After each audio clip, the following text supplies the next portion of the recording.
Hello అందరికీ good morning అండి. నేను ఒక పాట పాడాలనుకుంటున్నాను. ఆ సాంగ్ నాకు చాలా ఇష్టము. ఆ సాంగ్ ఫస్ట్ నుంచి కంటే మధ్యలో చరణం ఉంది ఒక చోట, అది ఇంకా చాలా ఇష్టం అన్నమాట. ఆ పాట ఏంటంటే నేను పాడతాను, ఓకేనా?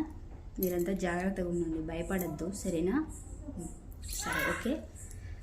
వెన్నెలల్లి పూలు విరిసి తేనెలు చీలికెను, చెంత చేరి ఆదమరిచి ప్రేమను కోసెరను, చందనాల జల్లు కురిసి చూపులు కలిసెను, చందమామ పట్ట పగలే నింగిని పొడి కన్నె పిల్ల కలలే నాకిక లోకం, సన్నెజాలలే మోహన రాగం, చీలకల పలుకులు అలకల ఉలుకులు, నా చెలి సొగసులు నన్నే మరిపించే.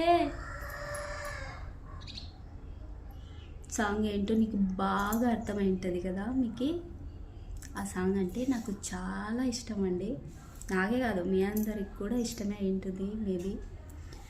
కొన్ని పాటలు వింటే ఏ బాధలో ఉన్నా, ఎంత కోపంలో ఉన్నా, ఏదో ఆలోచనలో ఉన్నా, కొన్ని సాంగ్స్ వింటే ఆ ఆలోచనల నుంచి కానీ ఆ బాధల నుంచి కానీ తొందరగా బయటకు వచ్చేస్తాం. ఎంత కోపంలో ఉన్నా మన కోసమే రాసారేమో అన్నట్లు ఉంటాయి కదా కొన్ని సాంగ్స్. దీని ఏమన్నారు, ఎస్పి బాలసుబ్రహ్మణ్యం గారు కదా ఈ సాంగ్ పాడింది. ఆయన చనిపోయినా కూడా ఇంకా ఆయన జ్ఞాపకాలన్నీ మనతోనే ఉన్నాయి కదా. మనుషులు చనిపోయినా వాళ్ళు పాడిన పాటలు ఇవన్నిటి రూపంలో వాళ్ళు మనతోనే ఉన్నారనే ఫీలింగ్ వస్తుంది కదా. మంచి గొప్ప వ్యక్తులండి, మనలాంటి వాళ్ళకి మంచి సాంగ్స్ ఇచ్చిపోయినారు.